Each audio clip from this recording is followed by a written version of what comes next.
Fuck off, iTunes. I love how I recorded that. I'm including that. What? Fuck off, iTunes. You want to include that? I am. Now I am. No. This is an Apple TV movie. If we say fuck off iTunes, they're gonna listen to us. Fuck them. So I got something that may be a little topical that we can talk about, something that just happened about 40 minutes ago. All right, tell me. All right, hold on. So that chanting I will be adding into post was Chicago going ape shit because CM Punk just returned to wrestling after 7 years away.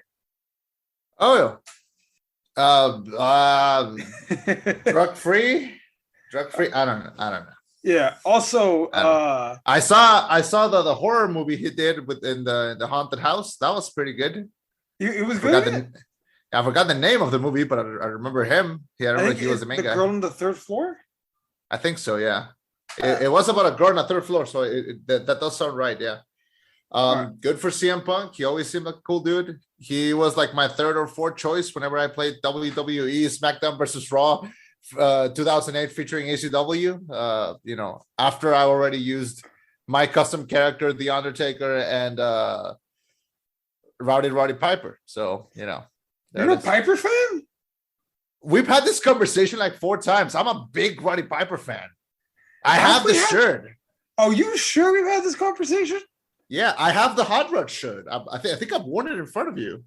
I don't think so, but I'm so happy to know that now. I had no idea. We've talked about this like 3 times. I remember because every time I mention it, provide recording proof. It might be an old FBA episode, but no, I'm a Roddy Piper fan.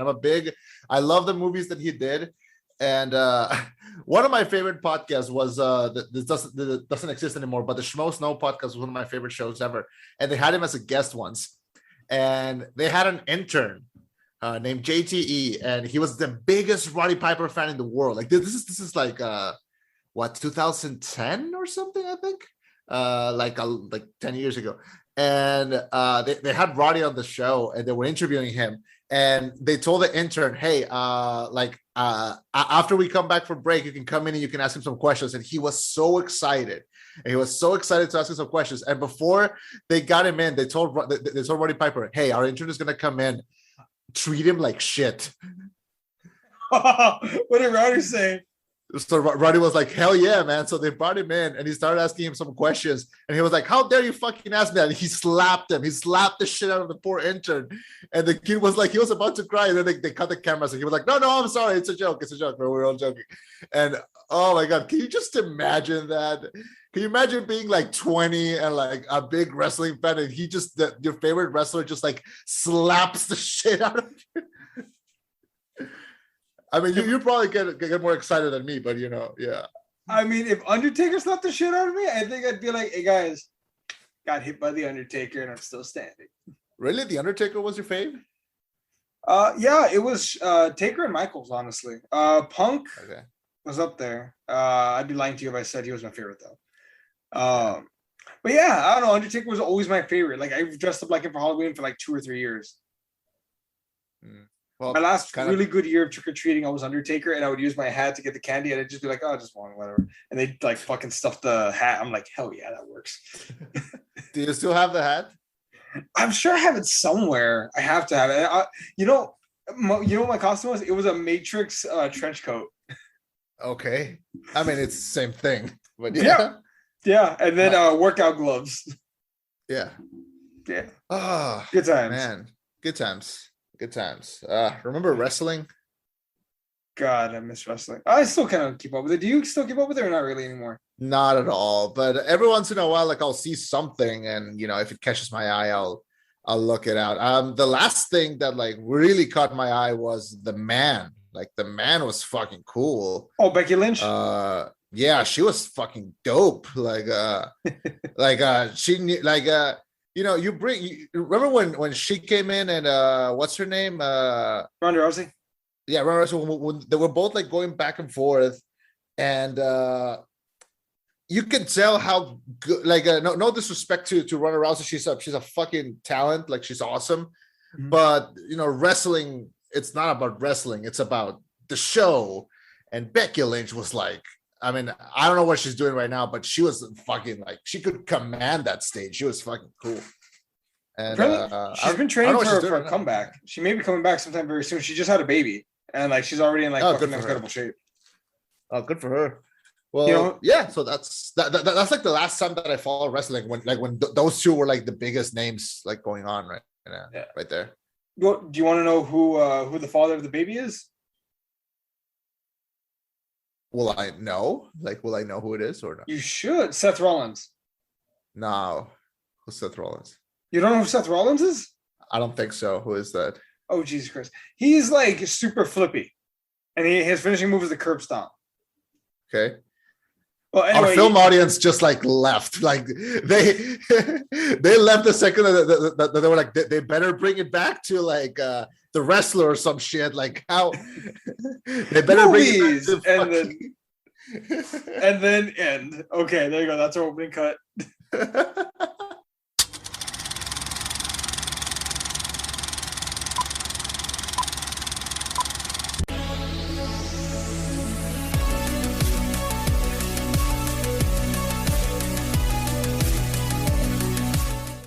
Thank you for welcoming us into your headphones. My name is Chema. And I'm Eddie. Reviewing Coda. And this is a rollback. This is a rollback. Why do you set it with like a question mark at the end? I don't know. I was trying to go with the flow there. Okay, so Coda, directed by Shin Header. Every family has its own language. As a Coda, child of deaf adults, Ruby is the only hearing person in her deaf family. When the family's fishing business is threatened, Ruby finds herself torn between pursuing her love of music and her fear of abandoning her parents. So this is like the most Christian movie setup that you could have, and yet it manages to not be a Christian movie. So good for you, Coda. You thought it was a Christian movie? No, but it's a very Christian movie setup. The Christian audience just left, by the way. Oh God. Yeah. So this movie, I have some strong feelings about this movie actually, and like positive and negative notes, but mostly positive notes. Okay. Before we start, let's address something that you told me when you watched the movie. You told me that your wife loved it, which is always good to hear because we have to see. I always like hearing other people's perspectives. Because I feel like even my family at this point is like you and Eddie are biased with like every movie. You watch it critically. You don't watch it to enjoy it. And I said, hey, yes, but don't say it out loud. So, hey, you don't have to be so honest about it. Yeah. So if she liked it, I'm guessing it's a pretty crowd pleasing movie. My family loved it. I watched it with them. I liked it too. What are your strong emotions towards the movie? Mine, the positive. Do you want the positive or the negative? Like, there's not very much negative. You want to start with the negative? Let's go with the negative first. All right, let's get the very, very, very few things to complain about. There's only just two minor complaints, really. Okay. One was the boy. Fuck that kid. The boy. Why? He was so empty and like fucking he made fun. I get it. He didn't try to make fun of her parents, but like he still kind of did. You should know better. Fuck that guy. All right. Fuck that guy. The actor's probably a nice fellow. I wish nothing bad would happen to him. But the Miles, the character, can go get fucked. Why? What did he do wrong? Remember, he's the one that like told everyone about the sex talk they had with her parents, and they was making fun of her. He said that he only told one friend, and maybe that friend told everyone else. I believe that. Second, he is 16, 17, no, 18. He's like 17 or 18 years old, okay? He's a dumbass, okay? Like all 18-year-olds should be, okay? Yeah, but being a dumbass doesn't exclude you from being an asshole. Also, no. Like, yeah, I feel like he didn't do anything to really redeem himself. He just apologized. He just apologized and he just jumped into the river. Like, what else was he supposed to do? Oh, by that point, she had forgiven him by the time he got to the fucking river. Come on. He didn't earn that fucking, like, I forgive you bullshit. Just literally, I only have two complaints. Him and the friend. I love the friend during the first, like, part. I wish we had more of her. I would want more of the friend. After she starts dating the brother, they kind of just, like, drop her. Kind of just, like, they just disappear to the background. I think Gertie Really is her funny name. scene though. Yeah, really funny scene though when they start talking at the bar like through text, and then they immediately just cuts to them like making out in the back office. That was pretty funny. Yeah. That's literally my only negative points. That's all I got for negativity. Wow. What about you? Anything negative? I'll talk about something negative if I can think of something negative, but like while discussing the movie. But I'll be honest, I freaking love this one. I freaking love Coda. This movie has a very interesting history, and I want to tell it to you. So this is originally a French film. This is a remake, and the original, the actors are all like they can hear. They're not deaf in real life. And the people who watched the movie in France, they were like, this is a good movie, but what a missed opportunity for not casting actual deaf actors. So this movie, Coda, is trying to fix that.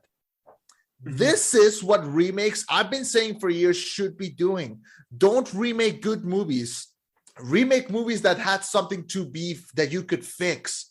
And mm-hmm. this movie fixes that. Because Marlee Matlin, the mom, who's an Oscar winner actress, is deaf in real life. The actor who plays the dad and the actor who plays the brother, they're all deaf in real life. And that's a great opportunity for them. And they play the roles fantastically. And the main girl, what's her name? Emilia Jones. Rudy. Yeah, who plays Ruby. What a talent.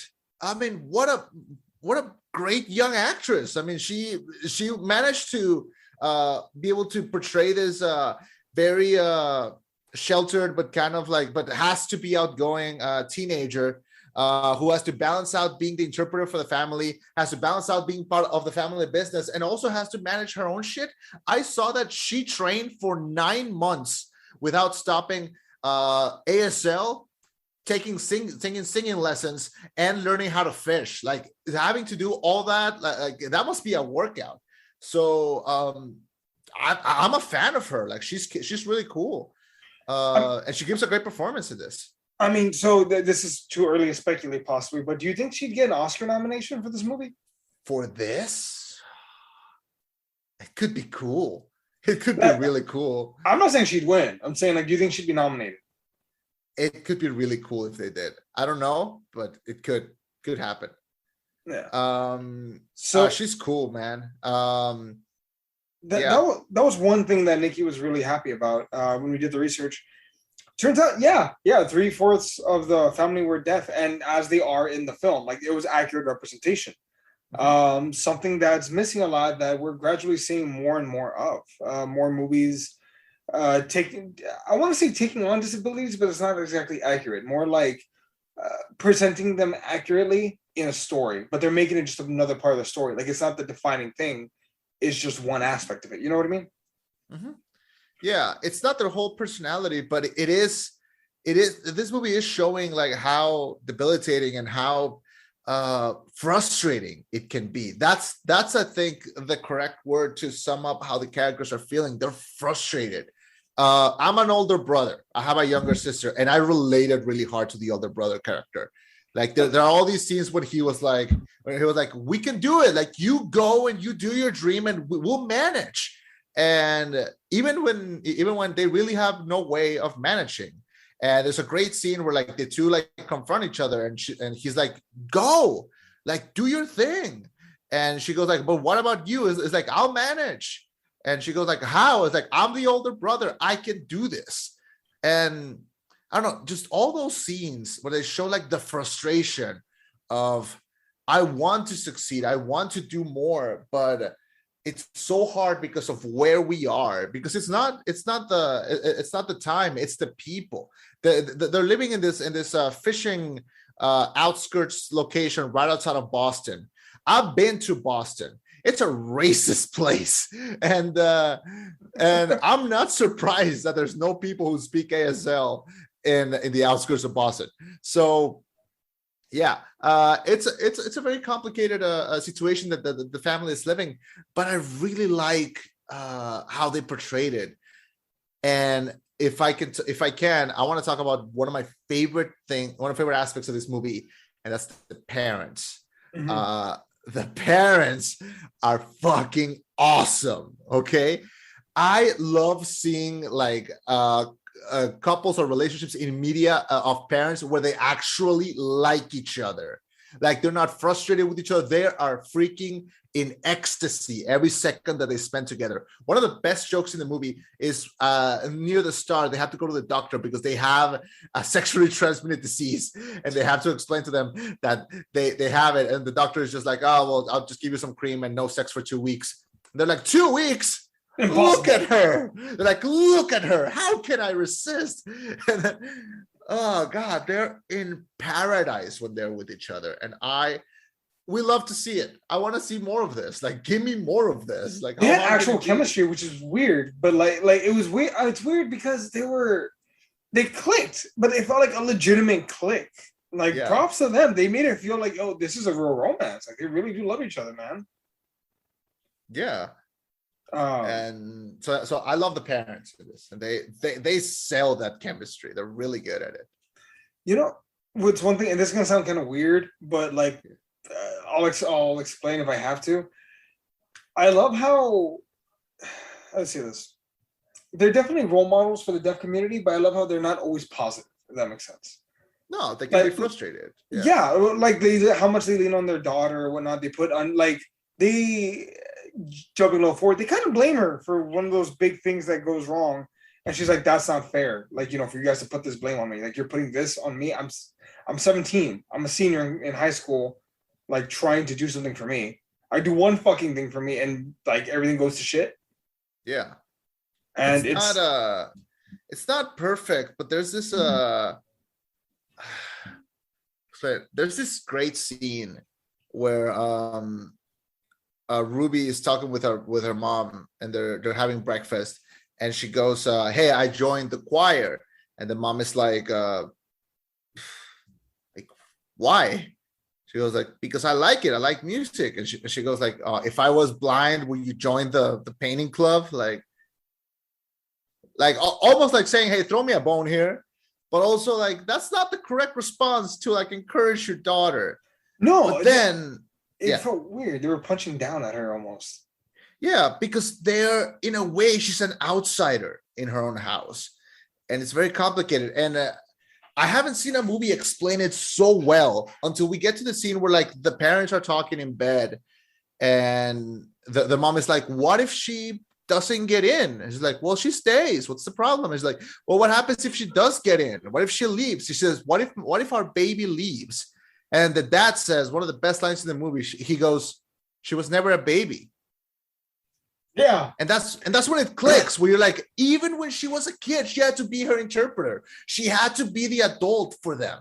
She always had to be like the one putting her foot forward. And that is so, and like, is it so bad that she wants to go to fucking music school? Like, just let her go, man. How hard? Well, like, that was actually one part Nikki actually mentioned, like, that it was probably her. I don't think she's resentful, but she's exhausted, and she's herself. Like, I'm exhausted doing this all the fucking time. Like, this is not easy. Like, they often, I don't know if this is a fair statement. I don't want to say burden her, but like, there's a lot put on her shoulders. Like, hey, I want to call grandma. It's like, she's the interpreter.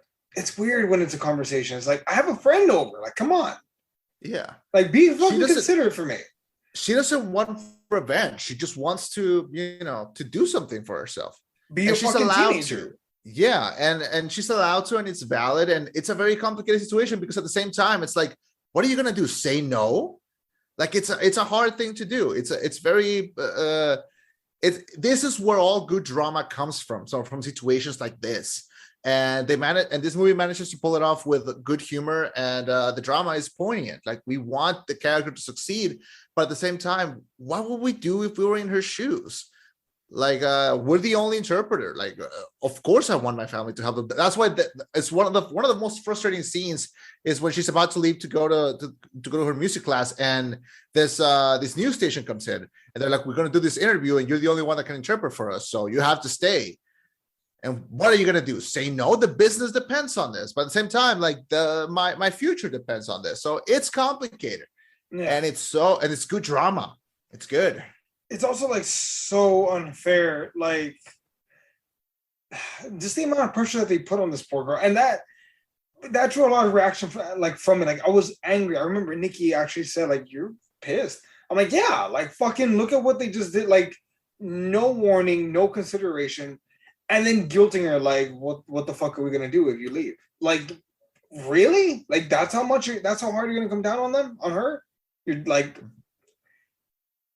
I get it, but I also don't like it. And I think that's a testament to this movie. Again, not to say that they showed the parents in a negative light. I'm not saying that. I'm saying they showed not they didn't present them in only shining, glimmering goodness. You know, there was complicated parts to this story, to this family. Yeah. And I appreciate that. You know, it's not always about being a positive role model or like being perfect, great 100% of the time. Like, no, fucking shit's complicated, man. Yeah. No. Yeah, and that's what this movie, you know, excels at. Like the showing all the faces of, you know, this family's day-to-day life. Yeah. No, and another aspect of this film that I thought was on point, and I really enjoyed it. The music teacher, I cannot pronounce his name. I'm sorry, Mr. Eugenio Derbez. That or Mr. Villalobos.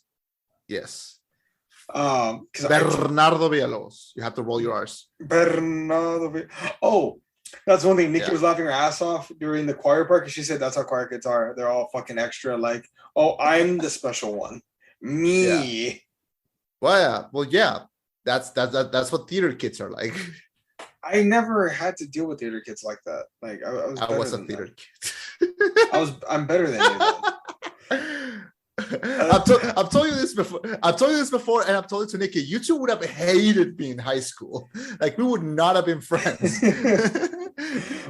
One time in college, I was joking with some of my English friends.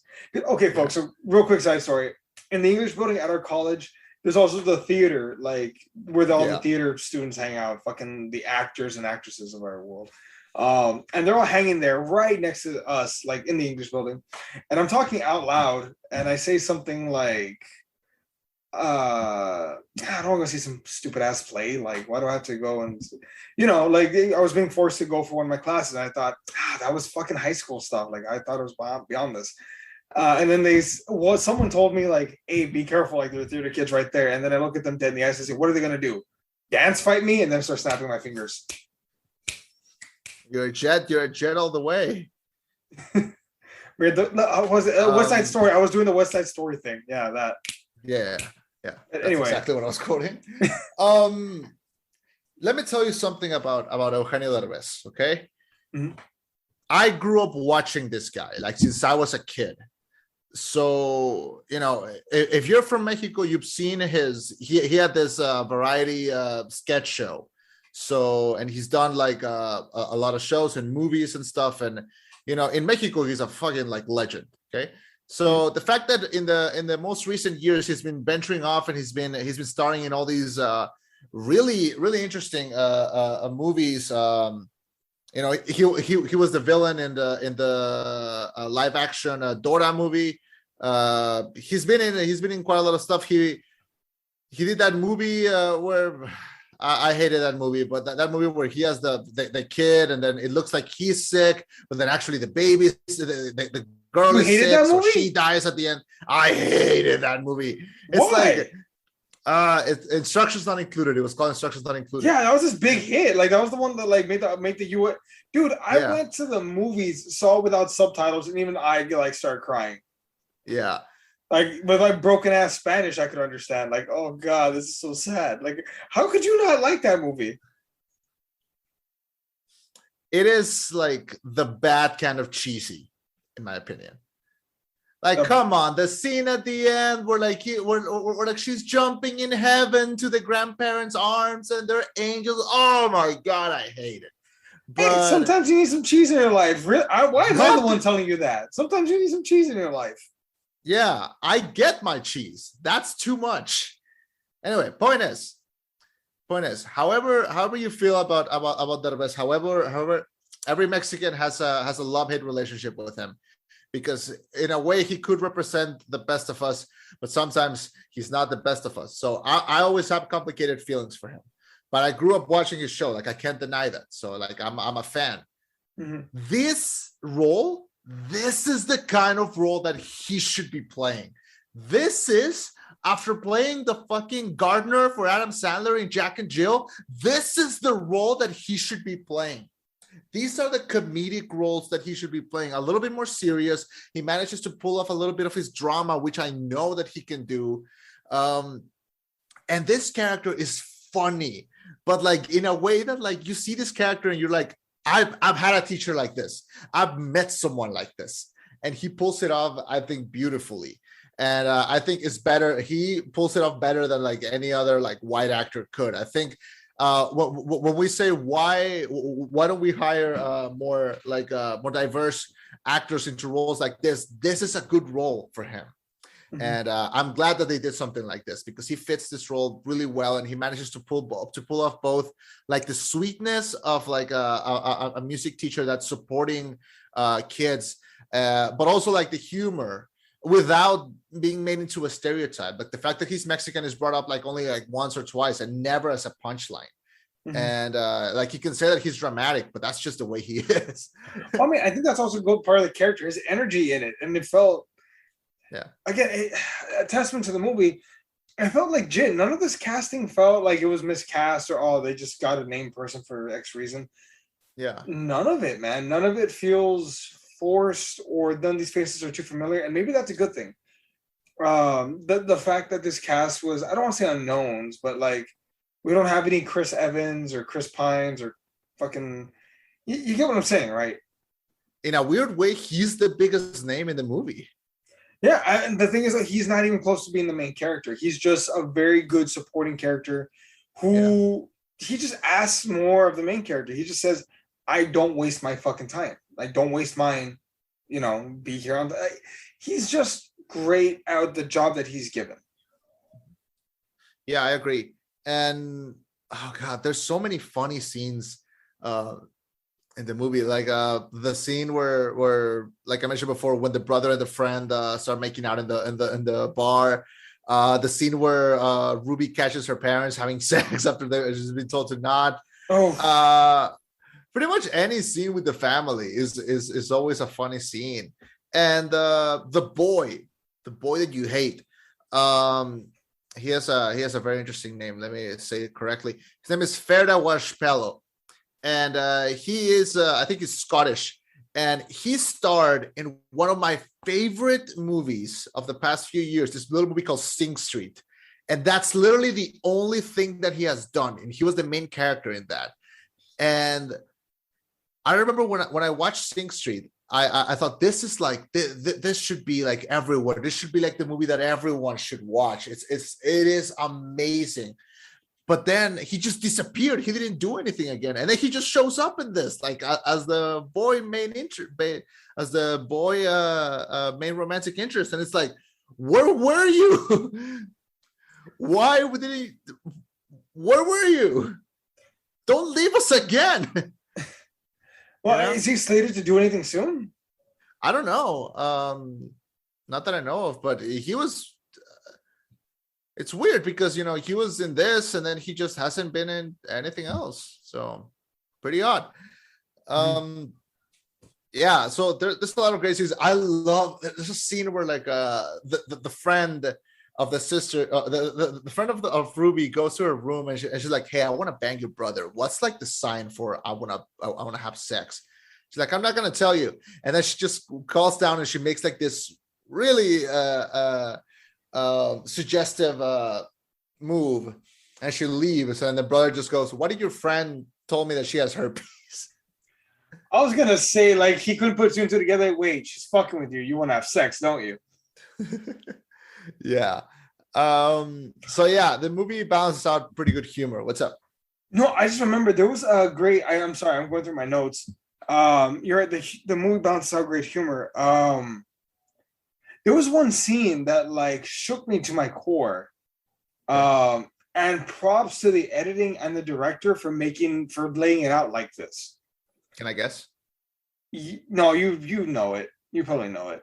Okay, say it. So there's a part, I don't want to say it's the climax, but like towards in the third act of the film, I believe, she has her choir performance or whatever, right?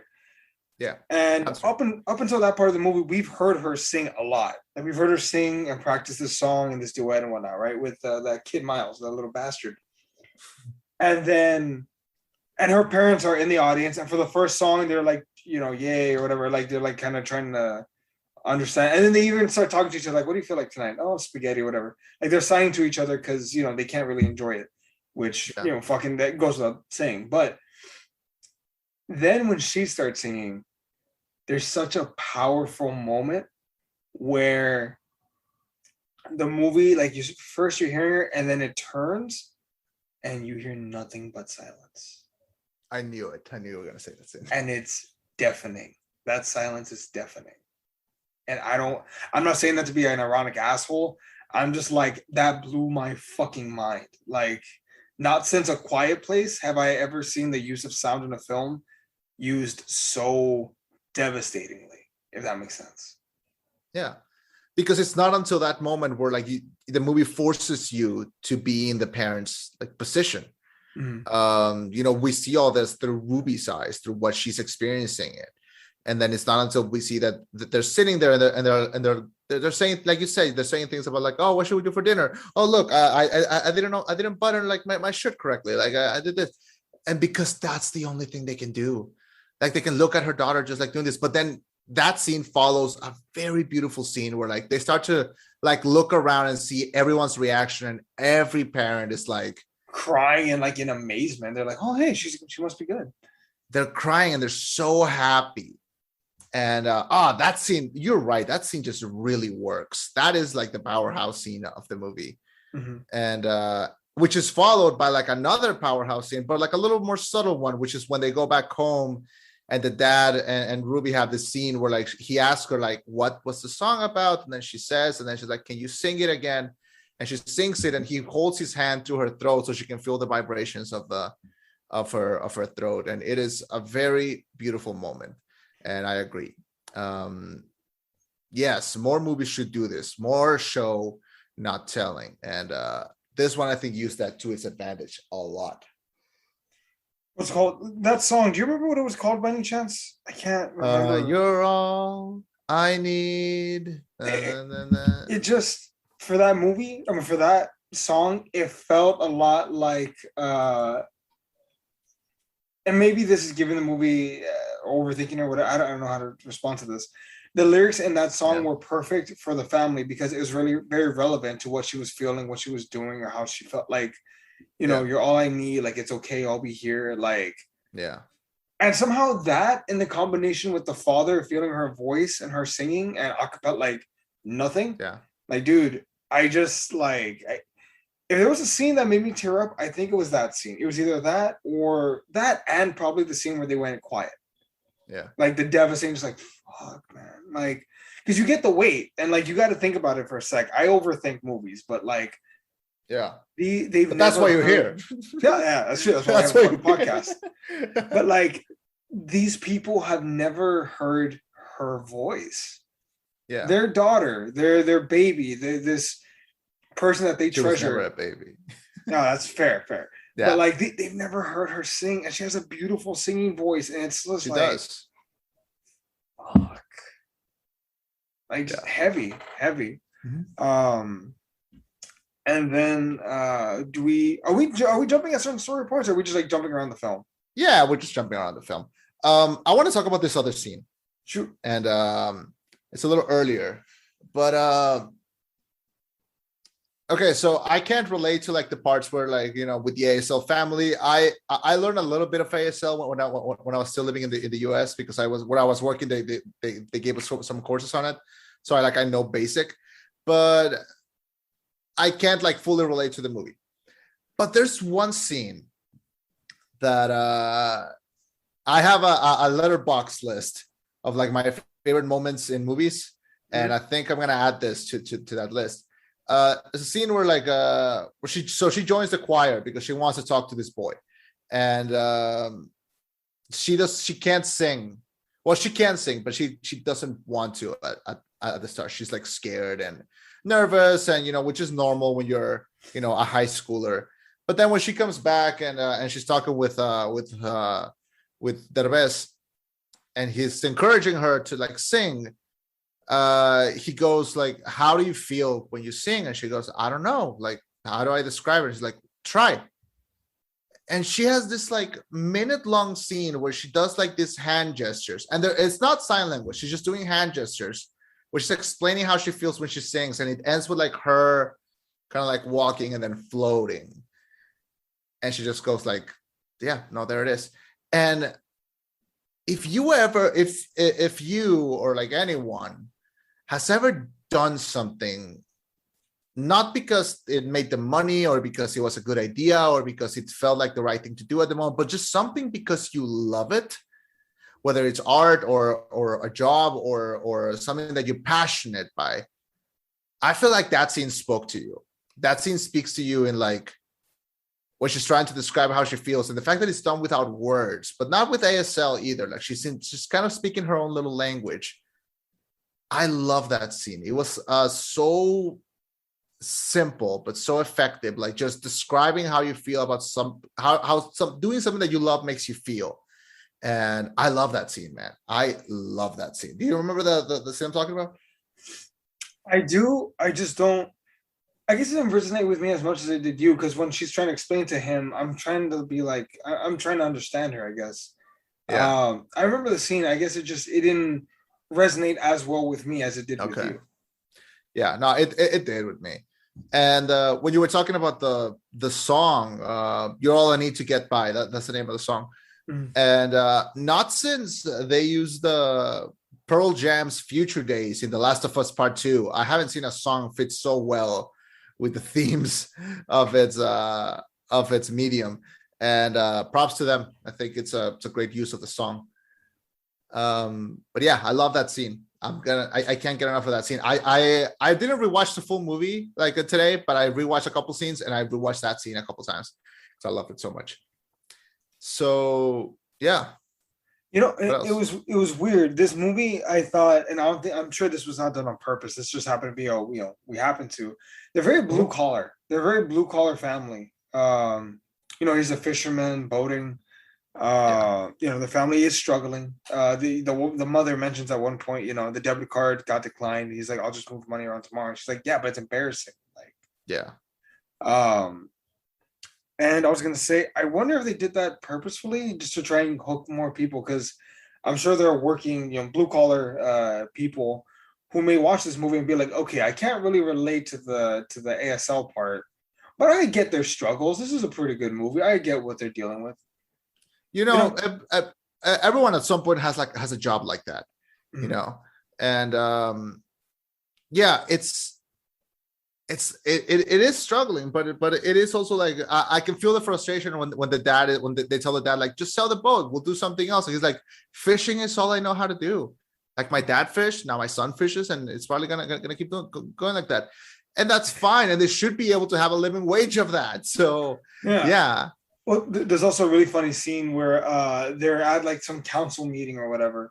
Yeah. And the dad like makes these signs. She's like, are you fucking kidding? She's basically like, are you sure? And he's like, fucking do it. She's like, go screw yourself. He said it, not me. And he's kind of explaining everything and whatnot. I don't know. I really did enjoy this film and the family and their narrative. It was somewhat relatable as far as, a struggling family pulling together in a bit of an impossible situation, but they move forward, and the conflict in this movie is legit. Like, you can poke holes in a lot of the plots of a lot of movies. This one, I have a hard time pointing out any kind of plot hole because it makes fucking sense. It's simple, but it makes sense. Yeah. I just don't have a lot to complain about this movie. I just really enjoyed it. I had a really fun time with it, and it is like a feel-good movie. Like, by the end, you're happy for what happens to her, and you're happy for the family as well. So this is I'm gonna add this to one of my new favorite modern coming of age films. Like, this is It has its very own twist, and I think it's really fun. And on a more personal note, I really like Ruby's character. If I had been like a teenager, if she went to my school, she would have been like the type of girl that I would have like 100% had a crush on. Like it's like, it's really stupid, but like I'm really attracted to like that specific attitude in a person. So I don't know. Like I always go like after like the type A kind of girl. I don't know. What's a like type the whole A? time? I keep hearing type A, type B. What are these? Like break them down for me, please. Imagine Amy Santiago from Brooklyn Nine-Nine. That's type A. What's type B? Rosa from Brooklyn Nine-Nine. Is there a type C? I think so. Could be. I never bothered to check. Anyway, point is. Fair enough. Sorry. I got too far. I was like, I've heard that, but I never understood what it meant. Okay. That makes sense. Yeah, just people on top of their shit. I'm into that. Point is, before it gets creepy, I don't know. I really enjoyed this movie. I'll most likely watch it again. It cracked my top 10 of the year, probably my top 3. I really enjoyed this movie. And shout out to the director, what's her name? Sian Heder. Good for her. This is her debut film, and she did awesome. Can't wait to see what they're gonna do next. This is her debut? This is her debut. Yeah. Oh, fuck me. Wow. And also shout out to Apple TV, who has just been like flexing in the past like 6 to 7 months between Ted Lasso and this. Like, yeah, and Wolfwalkers. Good job, Apple TV. You are sure to keep those people in your list as long as you keep giving them free subscriptions, which is how I've had Apple TV for like 2 years. I mean, you bought one of their stupidly overexpensive products, so I'm sure they got their money's worth out of you. I mean, I think I got my money's worth because after I have like I have like a month left of this, and then I can trade it. So we'll see. By the way, look at my phone. It's got a sticker of All Might from My Hero Academia. So yeah, pretty cool. I am 26. There's a I was gonna say something else. There's an elephant in the room that we have to address, and it's the fact that Apple TV they did a flex in this movie, very subtle, but I'm pretty sure they did it just because they could, and we need to talk about it. So here's a little piece of trivia that you might not be aware of. The song "Happy Birthday," that song has copyright. Oh, which means that you can't put it in like a movie or a show without paying, and it's a very expensive copyright. It's one of the most expensive copyrights, which is why usually they don't sing it on movies or on TV, or they do like variations or they change something. This movie features a whole section of several children singing the song, and then the main girl singing it to herself. Apple probably dished a couple billions just on that. So, but like, why? I don't because know. They could. No, wait. Weird. I think there's a legal loophole actually that we can exploit right now. Okay, we're not gonna sing it on the show. They're gonna sue us. No, okay, I have a theory. Look, they only sung parts of it. Each kid, they can argue in court. They never sang it in its entirety. This kid only sang "Happy Birthday." This guy sing "Happy Birthday." This kid it counts. Does it though legally? Does it go? It does. Does it? Let me give you an example. Remember in Baby Driver? Yeah. So there's a scene where they're talking about like the plan. It's near the end. It's near the climax of the movie. And Asa Gonzalez listens to one of the tapes, and she goes, "That shit is bananas. BANANANS." She says that they had to pay Gwen Stefani for that. At the end of the movie, there's like a little credit that says like, "Oh, this song is Hula Back Girl. She was written by her, and all credit goes to her, and we paid her a shitload of money." So just because she quoted it, they had to pay for her. They had to pay it. So I absolutely believe that the only that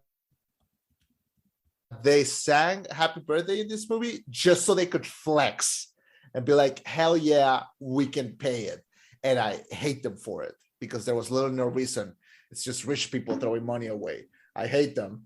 Pay for my stuff, Apple. See, hold on. How Are much you looking this up? Yes, actually, I'm actively looking this up, folks. Give me 1 second here. I'm looking up how much does it cost to sing the happy birthday song. Come on, Google, don't you fuck me on this. Oh, that's not. What? How much? $5,000. How much? $5,000. $5,000. When you can just not sing it and you decide to spend $5,000 just that's a flex. Okay. I don't know, man. They're a multi-billion-dollar company. That's like me dropping a dime and saying that's a flex. That's you buying a Monster, an energy drink before classes every day. Jesus Christ. How did I get through college still alive? Oh, hey, Monster, sponsor us. I would go back to drinking them. I swear to God, I will. I haven't been cheating on Monster with Rockstar. What do you mean? Well, now they're not going to sponsor us. We'll find out. Anyway. No, okay. So I did want to bring your attention to another scene. That's probably, it's less powerful than the initial choir scene, but not powerful nonetheless. It's when she goes to try out for Berkeley. Okay. And her family is the one like, let's go. If we're kicking you out, we're doing it as a family. You know, that's all funny or whatever. They get there. And she goes up and they're like, did you bring your sheet music? And she's like, no. And in my head, I just heard Eminem and I said, man, fuck the beat. I'll go a cappella. And then not a second later, the lady says, you'll just have to sing a cappella. I think he looks at me like, what the hell's wrong with you? Do you really think she was going to just go and rap Lose Yourself like as her audition? Like, no, it's just, that's how I know. I go a cappella, fuck a papa dog, fuck a trailer, fuck everybody. Fuck y'all if you doubt me. I'm a piece of fucking white trash. I say it proudly. Fuck this battle. I don't want to win. I want to win. I'm out here. Tell these people something they don't know about me. That's the whitest shit we've done on this show. I can sing the whole song from the beginning. Everybody from the three. No, we're not gonna do that. Okay, we're not gonna do it. We'll have to pay Eminem, and that's more than $5,000. Okay, we'll see. I can negotiate with Eminem. I'll negotiate. No. I'm kidding. Okay. Anyway, so they go. No, it's just in my mind. I know how do I say this? I have audio clips in my head for certain situations, like certain phrases that'll come up, and I just play the audio clip in my head. And the second she's like, I don't have my sheet music, I just heard Eminem say, fuck the beat, I'll go a cappella. And I'm like, she's going to sing a cappella. Because fuck the beat. Anyway. And her teacher, so Mr. Villalobos, shows up. He plays the piano, and he can see that she's kind of struggling for a sec. And he fucks up on purpose. I'm like, I love this guy. Yeah. That was a good. And then she sings a song and she starts signing it, and it's beautiful. It's a beautiful scene. It's a cheesy ending, but it's a good cheesy ending. Unlike the ending of Instructions Not Included. Sorry, that rest, you'll be off the hook one day. Okay, what about what's more cheesy, Captain Marvel or Instructions Not Included? I'll happily watch Captain Marvel over Instructions Not Included. Really? I love Captain Marvel. It's in my top 10 of MCU films. What? Yeah. That movie was terrible. No, it wasn't. Yes, it was. I had a ball time. I love the 90s. I love the aesthetic. I love the soundtrack. There was so much cringe in that. You know what? We need to do a Captain Marvel review. All right. No. Why not? The internet doesn't want to see two bearded, white-passing men talk about Captain Marvel. I'll tell you right now, my complaints are not because she's a woman. It's because I think the story is shit. Irrelevant. I am not gonna criticize Captain Marvel, not because I think it's free of criticism, but because I genuinely like the movie. I don't really have anything bad to say. I had a fun time with it, and that movie was my wake-up call that I don't care anymore about criticizing the MCU. I'm just gonna have fun with it, and after that, I've had nothing but a baller time. Okay, so look, man, that's fair. That's me in DC. I've roasted the glasses with DC. That's fair. I don't have rose tinted glasses with the MCU. I can criticize if they do something wrong, but I don't want to because I'm just having fun with it. So they're not hurting anyone. I'm having fun with it. There it is. I know, Matt Scarlett Johansson would disagree with you. Well, What am I supposed to do? Feel bad that she didn't get $5 billion? Oh no. Will she be able to afford dinner that night? But they said like Emma Stone wasn't gonna sue, but then Scarlett Johansson, then she's like, oh, fuck it, let's go. They ignored her for like 2 weeks. They just said that she's not gonna sue because she's gonna do Cruella too. Emma Stone? Yeah. Oh wow, she was cheap to buy off. Let's see if they can do the same with Scarlett. They don't. What are they gonna do? Oh, I guess we can't use Black Widow anymore. She's dead. No, but it's the principle of the matter, man. Fucking. Hey, look. If The Rock said, The Rock says. If The Rock wanted to renegotiate his contract, The Rock would call It Disney doesn't matter what you say. And you just blew up the ears of the few remaining viewers that we still have. I'm sorry. I had to do that. Is there a way that we could like lower the volume in that part? I'm sorry. I got you. From the heart. I got you. From the heart. I'm sorry for yelling at the oh God. Okay. Sorry. The people's voice just came out of me. So like, yeah. Look, if the People's Champion wanted to renegotiate his goddamn contract, the People's Champion wouldn't renegotiate his goddamn contract. The mouse would be scared of the Great One. But the fact of the matter is that the mouse thought it could walk all over Scarlett Johansson. Well, let me tell you something, brother. Not gonna happen. Scarlett's gonna go and she's gonna go ape shit on that rat motherfucker and all of his followers. But yeah, Michael Cole is shaking on his boots. Who? Michael Cole is shaking on his boots. Goddamn right. Well, fucking Kevin Feige even said this is embarrassing. Like they should have renegotiated. Come on. Yeah, but he's not the head of Disney, so you know. We're not a fan of the new CEO of Disney, Bob Chapek. We're not a fan of this guy. Look, I'm not saying I wish ill upon this man. All I'm saying is that, like, if a giant rat-shaped hole were to form in the earth and he were to fall in, it wouldn't be the worst thing to happen to Disney. I'm saying the previous CEO was kind of okay. I read his biography and he was Bob Iger. Bob Iger was a pretty cool CEO, and he just left. And yeah. Supposedly, he's one of the reasons why Captain Marvel and Black Panther took so long. He was like, they'll never go for a minority hero or a woman. And then Kevin Feige, that was the previous guy. That was before? The guy that was previously on Marvel. I forgot his name, but yeah, that was the other guy. Oh, I thought that was the Disney CEO. Well, fair enough. No. But no, nonetheless. He's all right. Yeah. Wait, okay, so Coda. Sure, I'm sorry, we went on a tangent. I'm sorry, folks. That's what you tune in for these tangents. Yeah. So Coda, last scene of the movie, you're right, it's super fucking cheesy. You know, she's signing the song and her family's like, oh, that's nice or whatever, and then she's going off to college. No complaints. I had a good time with the cheesiness. Yeah. That's good cheese. That's that nacho cheese. You're welcome. So overall, what would you rate this? Like, what are your final thoughts? What are your final thoughts on this film? Final thoughts. I think Coda is sweet. I think it's a very heartwarming little movie. I like the performances. I like the humor. I like the drama. I like it. Coda is a great. It's on my top 3 of the year. I'll happily rewatch it. I'll happily show it to anyone that hasn't seen it, and I hopefully they like it as well. I give the movie a 9.3 out of 10.